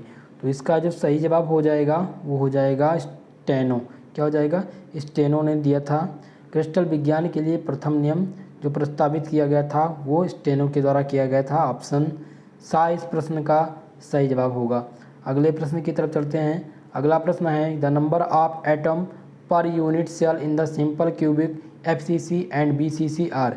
एक सरल घनीय FCC तथा BCC में प्रति इकाई परमाणुओं की जो संख्या होगी वो कितनी होगी? तो पहला दिया गया ऑप्शन यहाँ पर दिया गया है, ऑप्शन दिया गया है कि 4-2-1 होगा या 1-2-4 होगा या 1-4-2 होगा और 2-4-1 होगा। तो आप यहाँ पर ध्यान रखिएगा, एक सरल घनीय FCC फेस सेंटर्ड क्यूबिक तथा यहाँ पर दिया गया है कि BCC में प्रति इकाई परमाणु की जो संख्या होगी वो हो जाएगी 1, 2 और 4 हो जाएगी। ऑप्शन नंबर बाय यहाँ पर सही ऑप्शन हो जाएगा। चलिए अगले प्रश्न की तरफ चलते हैं। KCl is the crystal of the type. KCl पूछा गया। KCl की संरचना जो होती है वो सरल घनीय होती है या काय केंद्रित कलीय होती है या फिर फलक केंद्रीय घनीय होती है, इनमें से कोई नहीं होती है।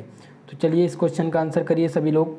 तो जो KCl का संरचना होता है दोस्तों वो क्या होता है? SCC होता है, सरल घनीय होता है। क्या होता है दोस्तों? सरल घनीय होता है। यहाँ पर ऑप्शन नंबर ए इस क्वेश्चन का सही आंसर होगा। नेक्स्ट क्वेश्चन की तरफ चलते हैं भाई। नेक्स्ट क्वेश्चन क्या है कि the element of symmetry are. सममित के तत्व इसमें से कौन से हैं? प्लेन ऑफ सिमेट्री या एक्सिस ऑफ सिमेट्री या फिर सेंटर ऑफ सिमेट्री या ऑल ऑफ दिस। तो जब भी एलिमेंट ऑफ सिमेट्री पूछा जाए तो ये ऑल ऑफ दीज हो जाएगा, यानी कि ये सभी जो दिए गए हैं यहाँ पर plane of symmetry, axis of symmetry और सेंटर ऑफ सिमेट्री, ये सभी क्या हैं? सममित के तत्व हैं। तो इसीलिए सही आंसर हो जाएगा ऑप्शन नंबर द। चलिए अगला क्वेश्चन है, Bragg's law is given by equation. Bragg's का नियम, जो ब्रेक्स का नियम है उसका समीकरण इनमें से कौन सा है? तो जल्दी से सभी लोग बता दीजिए सही आंसर क्या हो जाएगा।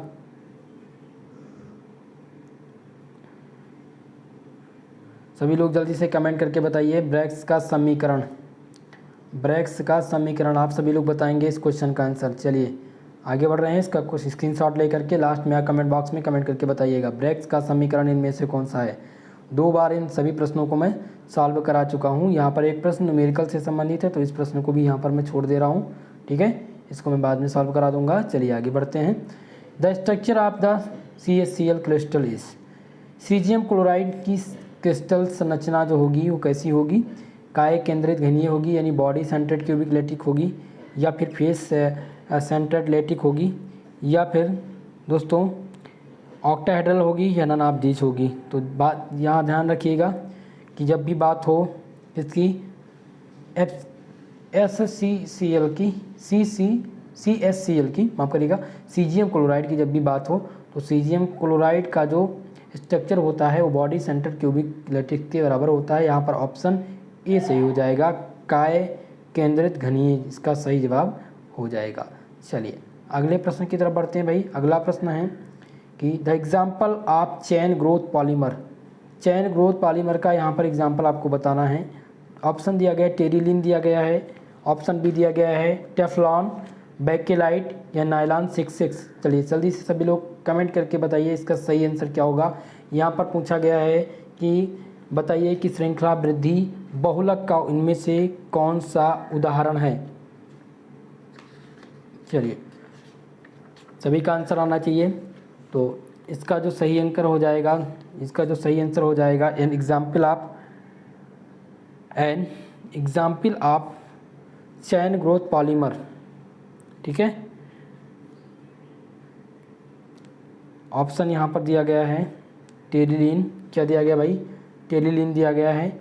ऑप्शन बा है टेफ्लॉन, तो जो इसका सही आंसर हो जाएगा वो हो जाएगा टेफ्लॉन। क्या हो जाएगा, टेफ्लॉन जो है वो एक प्रकार का चैन ग्रोथ पॉलीमर है। ऑप्शन 20 क्वेश्चन का सही आंसर होगा।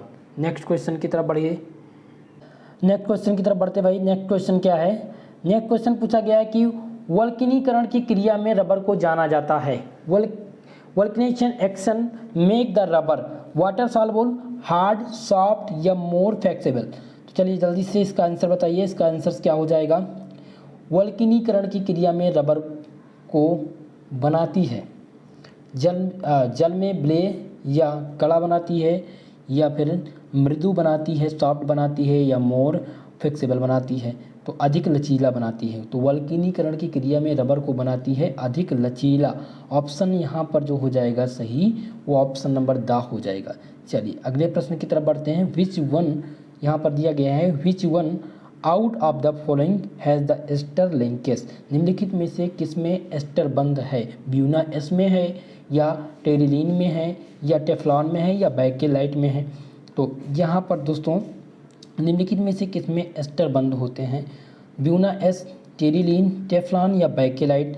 तो जो सही आंसर हो जाएगा वो ऑप्शन नंबर बी हो जाएगा, टेरिलीन में। टेरिलीन में क्या पाया जाता है, एस्टर लिंकेज पाया जाता है। यहाँ पर ऑप्शन जो सही हो जाएगा वो हो जाएगा ऑप्शन नंबर बी, टेरिलीन। चलिए अगला प्रश्न देख लेते हैं। अगला प्रश्न है which one out of the following is the polyamide, निम्नलिखित में से कौन सा एक पॉलीएमाइड है।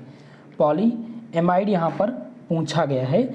तो ऑप्शन दिया गया है नायलॉन, बी दिया गया है टेरिलीन, सी है PVC और polythene.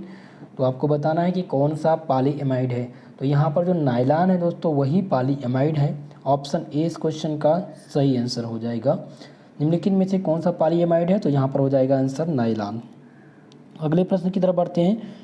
Which of the following use in the synthesis of nylon 66, निम्नलिखित में से किसका उपयोग नायलॉन 66 के संश्लेषण में किया जाता है। बेंजोइक अम्ल का, या एडिपिलिक अम्ल के, या थैलिक अम्ल में, या सैलिसिलिक अम्ल में। तो आप ध्यान रखेंगे कि नायलॉन 66 का संश्लेषण किस में किया जाता है भाई, किस में किया जाता है, तो एडिपिक अम्ल में किया जाता है, एडिपिक अम्ल में किया जाता है। यहाँ पर ऑप्शन नंबर 20 क्वेश्चन का सही आंसर होगा। नेक्स्ट क्वेश्चन की तरफ चलते हैं, नेक्स्ट क्वेश्चन सॉल्व करते हैं। अगला प्रश्न है isopropene is the monomer of the polymer. यहाँ पर आइसोप्रोपीन एकलक है निम्न बहुलक का, नेचुरल रबर का है या फिर सिंथेटिक रबर का है या पीवीसी का है या नायलॉन 66 का है। तो आइसोप्रोपिन जो है वो किसका बहुलक है, यही बताना है। मोनोमर किसका है, तो ऑप्शन नंबर यहाँ पर नेचुरल रबर दिया गया है। सिंथेसिस रबर तो सिंथेटिक रबर होगा नहीं, पीवीसी होगा नहीं और नायलॉन 66 तो बिल्कुल नहीं हो सकता। आइसोप्रोपिन का जो मोनोमर है दोस्तों वो हो जाएगा नेचुरल रबर। ऑप्शन यहाँ पर ए सही हो जाएगा। ऑप्शन नंबर 1 प्राकृतिक रबर इस क्वेश्चन का सही जवाब होगा। अगले प्रश्न की तरफ बढ़ते हैं। अगला प्रश्न सॉल्व करते हैं दोस्तों। नेक्स्ट क्वेश्चन है the monomer of nylon 66। Monomer पूछा गया है, नायलॉन 66 का जो मोनोमर है वो क्या होगा, आइसोप्रोपिन होगा या फिर साइट्रीन होगा या फिर ClCH डबल बॉन्ड CH2 होगा या 1,6 डाई एमिनो हेक्सेस तथा 1,4 हेक्सेन डाइओइक अम्ल होगा। तो इसमें सही जो आंसर होगा, मोनोमर पूछा गया नायलॉन 66 का, तो नायलॉन 66 का जो इसमें मोनोमर हो जाएगा वो हो जाएगा 1,6 डाई एमिनो हेक्सेन तथा 1,4 डाई हेक्सेन डाइओइक अम्ल हो जाएगा। यहाँ पर जो सही जवाब हो जाएगा ऑप्शन नंबर द हो जाएगा। क्या हो जाएगा भाई, ऑप्शन नंबर द हो जाएगा। डी क्वेश्चन का सही आंसर है। Which one out of the following is natural polymer. यहाँ पर निम्नलिखित में से कौन सा पूछा गया है कि कौन सा रेयान बनाने में प्रयुक्त होता है। ठीक है, निम्नलिखित में से पूछा गया है कि नेचुरल पॉलीमर कौन सा है, नेचुरल पॉलीमर। यहाँ पर नेचुरल पॉलीमर पूछा गया है। ऑप्शन ए दिया गया है टेरिलीन, सेलुलोज, टेरिलीन और पीवीसी। चलिए जल्दी से बताइए भाई कि इनमें से निम्नलिखित में से कौन सा बहुलक रेयान बनाने में प्रयोग किया जाता है। तो ये क्वेश्चन, इसमें से रेयान बनाने के लिए किसका प्रयोग किया जाता है, रेयान बनाने के लिए प्रयोग किसका किया जाता है, जल्दी से आप सभी लोग बता दीजिए कि रेयान बनाने में जो प्रयोग किया जाता है वो सेलुलोज का प्रयोग किया जाता है। यहाँ पर क्या हो जाएगा, सेलुलोज हो जाएगा। ठीक है, रेयान बनाने में किसका प्रयोग किया जाता है, सेलुलोज बनाने में किया जाता है। नेक्स्ट प्रश्न है कि which compound is combined with the phenol in Bakelite. Bakelite में फिनोल के साथ कौन सा यौगिक संयुक्त रहता है। तो जब भी बात हो बैकेलाइट की कि कौन सा संयुक्त रहता है, तो यहाँ पर जो संयुक्त रहता है वो HCHO फॉर्मल्डिहाइड होता है। क्या होता है दोस्तों, संयुक्त रहता है जो फॉर्मल्डिहाइड होता है। ऑप्शन नंबर 20 क्वेश्चन का सही आंसर हो जाएगा। अगले प्रश्न की तरफ बढ़ते हैं। PVC is the polymer of, PVC is the polymer of, PVC पूछा गया है पॉलीमर, PVC किसका पॉलीमर है, PVC निम्नलिखित में से किसका बहुलक होता है। तो ऑप्शन नंबर यहाँ पर क्या सही हो जाएगा भाई, CH2 डबल बॉन्ड CH2 ये PVC का पॉलीमर है या CH2 डबल बॉन्ड CHCl का होता है। तो जो PVC होता है वो पॉलीमर होता है CH2 डबल बॉन्ड CHCl का होता है। इस प्रकार से ऑप्शन 20 क्वेश्चन का सही आंसर हो जाएगा। क्या सही हो जाएगा भाई, ऑप्शन नंबर 20 क्वेश्चन का सही आंसर है। अगला प्रश्न है the molecular mass of polymer are. बहुलकों के आणविक द्रव्यमान होते हैं कम या अधिक होते हैं या नगण्य होते हैं। दोस्तों जो मॉलिकुलर मास होते हैं पॉलीमर के वो वेरी हाई होते हैं। क्या होते हैं, बहुत अधिक होते हैं। ऑप्शन 22 प्रश्न का सही आंसर होगा। अगला प्रश्न है कि नेचुरल रबर इस, नेचुरल रबर प्राकृतिक रबर है, एक पॉलीएस्टर है, पॉलीएमाइड है या पॉली आइसोप्रोपिन है या पॉलीसैकेराइड है। तो जो प्राकृतिक रबर है दोस्तों वो पॉली आइसोप्रोपिन होता है। क्या होता है, पॉली आइसोप्रोपिन होता है। ऑप्शन नंबर यहाँ पर 6 क्वेश्चन का सही आंसर होगा। अगला प्रश्न है कि the fibres obtained from the condensation of the hexamethylene diamine and adipic acid is, यानी कि दोस्तों पूछा गया है कि हेक्सामेथिलीन डाइएमीन तथा एडिपिक अम्ल के संघनन से जो रेशा प्राप्त होता है वह क्या होता है। वो क्या होता है, डेक्रान होता है या नायलॉन 66 होता है या रेयान होता है या टेफ्लॉन होता है।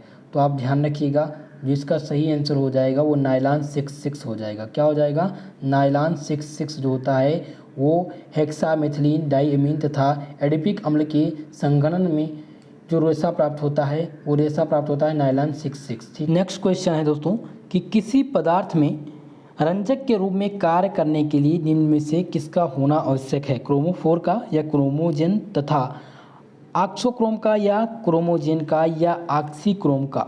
ठीक है, तो किसी पदार्थ में रंजक के रूप में कार्य करने के लिए आवश्यक होना जो अनिवार्य है वो क्रोमोजेन का है। किसका है? क्रोमोजेन का है। ऑप्शन यहाँ पर सा सही हो जाएगा। चलिए अगला प्रश्न देखिए क्या पूछा गया है। पूछा गया है if the absorption of light in the range of 435 nm 480 nm wavelength the colour which would appear is. यदि प्रकाश का अवशोषण 435 nm से 480 nm तरंग दैर्ध्य के बीच हो तो किसका रंग, कौन सा रंग दिखाई देगा? हरा, पीला, पीला या नारंगी या जामुनी? तो इस क्वेश्चन का जो सही जवाब हो जाएगा वो हो जाएगा हरा पीला।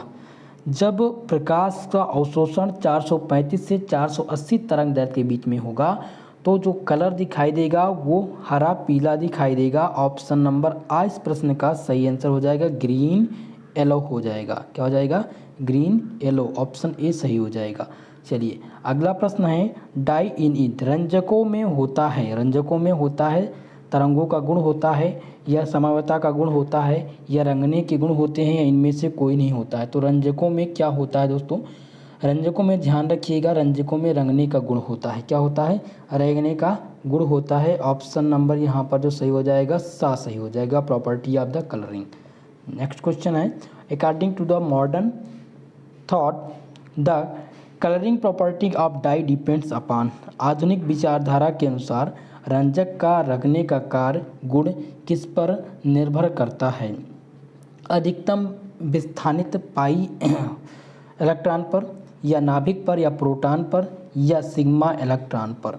तो दोस्तों आधुनिक विचारधारा के अनुसार जो रंजक का रंगने का गुण होता है वो निर्भर करता है अधिकतम विस्थानित पाई इलेक्ट्रॉन पर। ऑप्शन यहाँ पर ए सही हो जाएगा। अगला है the best example of vat dye. Vat dye का इनमें से सबसे अच्छा उदाहरण कौन सा है? एलिजरीन है या इंडिगो है या फिनोलेप्थीन है या नेप्थिलीन है? तो जो सबसे अच्छा उदाहरण हो जाएगा वो इंडिगो हो जाएगा। बेट डाई का जो सबसे अच्छा उदाहरण है वो इंडिगो है। ऑप्शन यहाँ पर बी सही हो जाएगा। अगले प्रश्न की तरफ बढ़ते हैं। This dye the fibres is the presence of the pigment. यह रंजक रंग बंधक की उपस्थिति में फैब्रिक को रखता है। यहाँ पर है क्या है कि दोस्तों यह रंजक रंग बंधक की उपस्थिति में फैब्रिक को रंगता है। मैलेकाइट ग्रीन या सेलिटोन या एलिजरीन या मार्टिस येलो? तो इस क्वेश्चन का जो सही जवाब हो जाएगा दोस्तों वो हो जाएगा ऑप्शन सा एलिजरीन। क्या हो जाएगा भाई?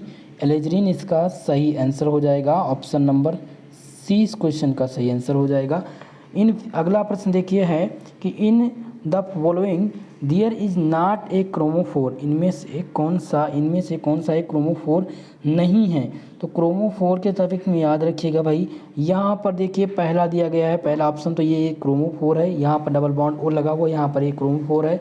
यहाँ पर सिंगल बॉन्ड NO2 है, ये भी एक क्रोमोफोर है। लेकिन यहाँ पर NH2 की बात करें तो ये क्रोमोफोर नहीं है। यहाँ पर ऑप्शन नंबर डी इस क्वेश्चन का सही आंसर हो जाएगा। अगला प्रश्न देखते हैं दोस्तों। यहाँ पर पूछा गया है in the following the auxochrome. Auxochrome पूछा गया है, इनमें निम्नलिखित में से ऑक्सोक्रोम कौन सा है? ठीक है, ऑप्शन यहाँ पर दिया गया है माइनस, यहाँ पर डैश लगा के दिया गया, बॉन्ड लगा के, बॉन्ड NO या OH के NO2। तो इनमें से ऑक्सोक्रोम है। ऑक्सोक्रोम जो होता है वो OH होता है। यहाँ पर जो सही जवाब हो जाएगा वो ऑप्शन नंबर बी हो जाएगा। चलिए अगला प्रश्न है एलिजरीन इज। एलिजरीन इनमें से है। एलिजरीन एंथ्राक्योनिक डाई होता है या एजो डाई होता है या ट्राइफेनिल मेथिन डाई होता है या फिर मेलिन डाई होता है? तो एलिजरीन जो है दोस्तों, एलिजरीन क्या है? ये एंथ्राक्योनोन रंजक होता है। यहाँ पर आज इस क्वेश्चन का सही आंसर हो जाएगा ऑप्शन नंबर ए इस क्वेश्चन का सही आंसर है। नेक्स्ट क्वेश्चन देखिए, यहाँ पर है phenolphthalein belong to which group of dye. Phenolphthalein किस समूह के का रंजक होता है? एजो डाई या फिर एंथ्राक्योनोन रंजक या फिर दिया गया है दोस्तों टाइल मेथेन या ऑप्शन क्या दिया गया है दोस्तों? ऑप्शन नंबर डी दिया गया है कि कार्बोजोल रंजक। तो इस क्वेश्चन का जो सही आंसर हो जाएगा फिनेलेप्थीन किस समूह का जो रंजक है? तो ये रंजक होता है ट्राई एरिल मेथेन का रंजक होता है। ये ट्राई एरिल समूह का रंजक होता है दोस्तों। ऑप्शन सा इस क्वेश्चन का सही आंसर होगा। दोस्तों आज हमने कंप्लीट मॉडल पेपर पर चर्चा कर ली है। आज की इस क्लास में हमने लगभग 100 MCQ प्रश्नों को डिस्कस किया है। ये सभी प्रश्न प्रैक्टिस के तौर पर थे। आप लोग इनका प्रैक्टिस कर लीजिएगा, कंप्लीट कर लीजिएगा, तभी आप एग्ज़ाम में जाइएगा। यहाँ से रिलेटेड प्रश्न आपके एग्ज़ाम में ज़रूर आएंगे। और इसके पहले जो क्लास हुई है प्लेलिस्ट में आप जा करके सभी वीडियो देख सकते हैं। मैंने इससे पहले भी एक मॉडल पेपर प्रोवाइड किया था, मॉडल सॉल्व पेपर, वो देख लीजिएगा। DDU का क्वेश्चन पेपर मैंने सॉल्व करा दिया है। DDU का क्वेश्चन पेपर आप लोग एक बार ज़रूर देख लीजिएगा, क्योंकि DDU के क्वेश्चन पेपर से लगभग ये मानकर चलिए 20 प्रश्न तो आपके एग्ज़ाम में रिपीट ही होंगे, क्योंकि DDU में जो प्रश्न आया था वो 40 प्रश्न ही कराया गया था। ठीक है, 40 प्रश्न क्वेश्चन में आए थे और आप लोग में 100 क्वेश्चन आना है, 100 क्वेश्चन आना है। तो जितना भी अगर ऑब्जेक्टिव क्लास हुआ है इस चैनल पर, हमारे इस चैनल पर, अगर आप सेकंड सेमेस्टर के उन सभी सब्जेक्ट को यानी केमिस्ट्री के उन सभी ऑब्जेक्टिव टाइप क्वेश्चन को सॉल्व किए होंगे तो निश्चित तौर पर अगर आप पेपर देने जाएंगे तो आपको जो प्रश्न मिलेंगे वो हमारी इस क्लास से ही मिलेंगे। ठीक है दोस्तों, तो आप लोग का पेपर हो जाएगा तो आप लोग क्वेश्चन पेपर सेंड कर दीजिएगा 9984947535 पर। आज की इस क्लास के बारे में आपकी क्या राय है कमेंट करके ज़रूर बताइएगा। वीडियो पसंद आई हो भाई प्लीज़ वीडियो को लाइक कर दीजिए। चैनल पर नए हैं चैनल को ज़रूर सब्सक्राइब कर लीजिएगा। साथ ही साथ बेल आइकन का नोटिफिकेशन है उसको ऑन कर दीजिए, ताकि क्लास का नोटिफिकेशन जैसे ही आपको क्लास लगाई जाए आपको मिल जाया करे। ठीक है दोस्तों, तो आज के लिए बस इतना ही, मिलते हैं अगली क्लास में। तब तक के लिए जय हिंद जय भारत।